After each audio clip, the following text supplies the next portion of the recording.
जाकर के यही प्रश्न किया कि महाराज मैं सब जगह घूमा लेकिन मेरे मन को शांति कहीं नहीं मिली। वृंदावन भी गया और वृंदावन तो महाराज वृंदावनस्य यस्य वृंदावन, कि जहाँ तुलसी का वन है, वृंदा का वन है, वही वृंदावन है। बड़ी शांति मिलती है। जहाँ पर पंछी चहचहाते रहते हैं, मयूर मोर कोहकते रहते हैं, उनका वादन सुनकर के ही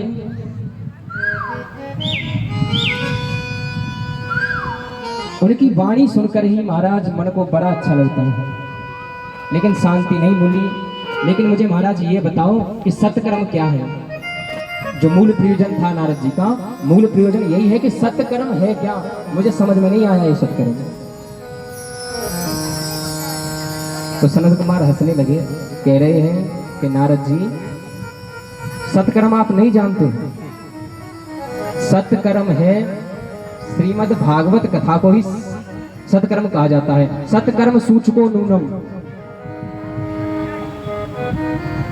तुम्हें टेंशन थी कि ये सत्कर्म क्या है, तुमने सोचा, तुम मेरे पास चल करके आए, लेकिन मैं तो यही कहूंगा ये सत्कर्म श्रीमद् भागवत कथा ही है। अगर तुम्हें ज्ञान वैराग्य के कष्ट को दूर करना है, अगर मैया भक्ति की जो भक्ति का कष्ट है, उनको टेंशन है, उस टेंशन को दूर करना है तो सत्कर्म करो। सत्कर्म का मतलब क्या है महाराज? कि श्रीमद् भागवत कथा उन्हें सुनाओ तो उनके कष्ट की निवृत्ति हो जाएगी। जब कहा, नारद जी बड़े खुश हुए, एक बार तो वही नाचने लगे। नारद जी कह रहे हैं धन्य हूं मैं। देखो इन दोनों का, सनत कुमारों का नारद जी का संबंध है, खास भाई है दोनों ही। ब्रह्मा जी के पुत्र हैं, वो कुमार हैं और ये मानस पुत्र हैं, यानी जन्म होते ही विरक्त हो गए, विरक्ति धारण कर ली इन्होंने। विरक्त संत हैं नारद। जब पूछा सत्कर्म क्या है तो भागवत कथा ही सत्कर्म है बताया कि महाराज तो इसका मतलब उन्हें भागवत कथा सुनाई जाए कि हाँ हाँ बिल्कुल, और 7 दिन में सुनाई जाए, ये भी बताया है सनत कुमार जी ने। उनकी मुक्ति का मतलब देखो, यहाँ पर मुक्ति ये भी है कि जब व्यक्ति सब कुछ छोड़ करके चला जाता है, भटकता है। भागवत में इतना भी वर्णन है, भागवत कथा प्रेत योनि से भी छुटकारा दिला देती है। आगे कथा आएगी धुंधकारी की। जब कहा कि श्रीमद् भागवत कथा सुनाओ तो उनके कष्ट की निवृत्ति हो जाएगी, और मैया जो भक्ति माँ है बड़ी खुश होगी। और उन्हें खुश करना है तो केवल मात्र यही है, यही साधन है, दूसरा कोई साधन है नहीं। तो महाराज कथा सुनाएगा कौन? ये भी तो बात है। कथा कौन सुनाए श्रीमद् भागवत जी की? नारद जी से कहा सनत कुमार जी ने कि महाराज तुम जाओ, जाकर के उन्हें कथा सुनाओ और उनके कष्ट की निवृत्ति करो, उनके कष्ट को दूर करो। तो यहाँ पर नारद जी कह रहे हैं कि आपसे बढ़िया दूसरा कोई वक्ता नहीं मिल सकता महाराज, तो आप ही हमारे साथ चलो। आप जैसा तो कोई है नहीं वक्ता। जब आपने उपाय बताया है तो उस उपाय को जानते हो, तो आप करना भी जानते हो। बड़ा आनंद आएगा आपके मुखारबिंद से सुनना। आप अच्छे वक्ता हो, आप ही चलो।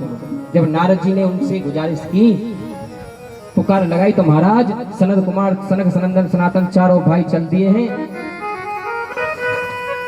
और यहाँ एक कथा कहाँ सुनाई इन्होंने? हरिद्वार। हरिद्वार में जाकर की कथा सुनाई महाराज। मैया भक्ति विराजमान है, लेकिन दुखी है बेचारी अभी।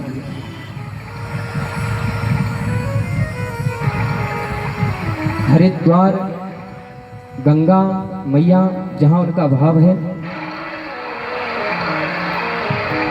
हरिद्वार में जाकर के जीव, ये भी जीव के बड़े भाग्य हैं कि हरिद्वार में जाकर के स्नान करता है। कई लोग तो जल से भी डरते हैं, पहले टेम्परेचर चेक करते हैं जल का कितना है, और ज़्यादा ठंडा है तो महाराज पार पर ही बैठ जाते हैं और एक गड़वी लेकर के उसी से स्नान करते हैं, अंदर जाना ही नहीं है। हरिद्वार गए और पार पर बैठ करके स्नान किया तो मतलब क्या है? अरे हरिद्वार गए हो, गोता लगाओ और कम से कम 108 डुबकी नाक पकड़ करके गंगा में लगाते रहो, तभी उद्धार होगा प्यारे। बोलिए श्री गंगा माता की। हरिद्वार में आए हैं और कथा सुनाई है, साप्ताहिक कथा, श्रीमद् भागवत जी की कथा सनत कुमारों ने। लेकिन यहाँ पर जो नारद जी है ना, अब आप सभी बैठते हो तो जोड़े में बैठ करके पूजन कराते हो। कहा जाता है कि महाराज नारद जी, इनका तो जोड़ा है नहीं, ये कहाँ से लेके आए, विरक्त संत हैं बेचारे। लेकिन ये तो अकेले ही बैठ गए आसन लगा करके और भगवान को ही उन्होंने सब कुछ मान लिया, महाराज तुम ही हो, मेरे तो जो कुछ भी हो। नारद जी विरक्त है ना, तो विरक्त संत का तो केवल एक ही काम है, जो कुछ भी है उसके लिए तो केवल परमात्मा है, दूसरा कोई है ही नहीं। अब कथा प्रारंभ हुई। नारद जी ने यहाँ प्रश्न किया है, बड़ा सुंदर प्रश्न सनत कुमारों से, कि महाराज भागवत की कथा सुनकर के कोई पुण्यात्मा अगर तर जाता है तो इसमें कोई खेद नहीं, क्योंकि वो पुण्य करता है, भजन करता है, अगर वो तर जाए तो इसमें कोई संदेह नहीं है। कोई ऐसा भी है, कोई आपके पास इसका प्रमाण के श्रीमद् भागवत की कथा सुन करके जिसने जीवन प्रयत्न भर पाप किए हो और इतने पाप किए हो महाराज, मरने के बाद में प्रेत बन गया हो, इतना बड़ा प्रेत के बस नाम लेने से ही डर लगे, क्या उसका भी उद्धार हुआ है श्रीमद् भागवत कथा सुन करके? अगर हुआ है इस सत्कर्म से तो मुझे बताइए, मैं सुनना चाहता हूं।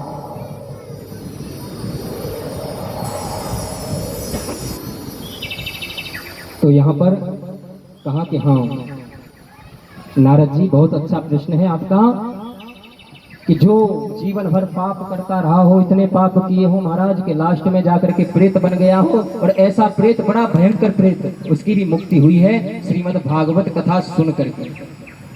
लेकिन श्रवण अच्छा होना चाहिए, अपनी श्रवण शक्तियों को मजबूत बनाना चाहिए। श्रवण शक्ति यानी दोनों कान अगर ये मजबूत है, और दूसरा अपना ध्यान, एक कान और दूसरा ध्यान अगर भागवत कथा में प्यारे अच्छे से लग जाएगा तो मुक्ति बड़ी सहजता से आप प्राप्त कर जाओगे।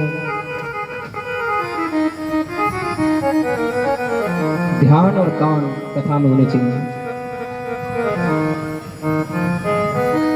तो यहाँ पर कहा सनत कुमार जी ने कि महाराज मैं कथा सुनाता हूँ तुम्हें इससे जुड़ी हुई, कि एक प्रेत हुआ, उस प्रेत ने भी मुक्ति पाई इस कथा को सुनकर के। तुंगभद्रा नदी के तट पर, तुंगभद्रा नदी है और उसके तट पर महाराज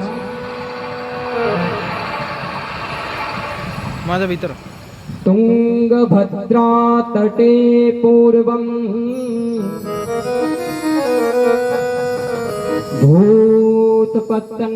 भूतपतन्मुतं यत्र वर्णाः स्वधर्मेण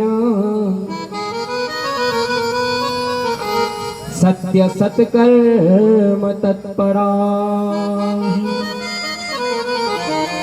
महाराज तुंगभद्रा नदी, इसके तट पर एक आत्मदेव ब्राह्मण के, आत्मदेव नाम के ब्राह्मण हैं, निवास करते हैं इस नदी के तट पर। अब ये ब्राह्मण कैसे हैं? बड़े ध्यानी हैं, ठाकुर जी का भजन करते हैं, उनके नाम का गुणगान करते हैं, बड़े अच्छे ब्राह्मण हैं। देखो ब्राह्मण को भी अपने ब्राह्मण तत्व को मजबूत बना करके रखना चाहिए। वास्तव में सच्चा ब्राह्मण वही है, और जिसका ब्राह्मण तत्व ही मजबूत नहीं है तो वो ब्राह्मण है लेकिन उसका कार्य शून्य मात्र है। इसलिए ब्राह्मण को अपना ब्राह्मण तत्व मजबूत बना करके रखना चाहिए।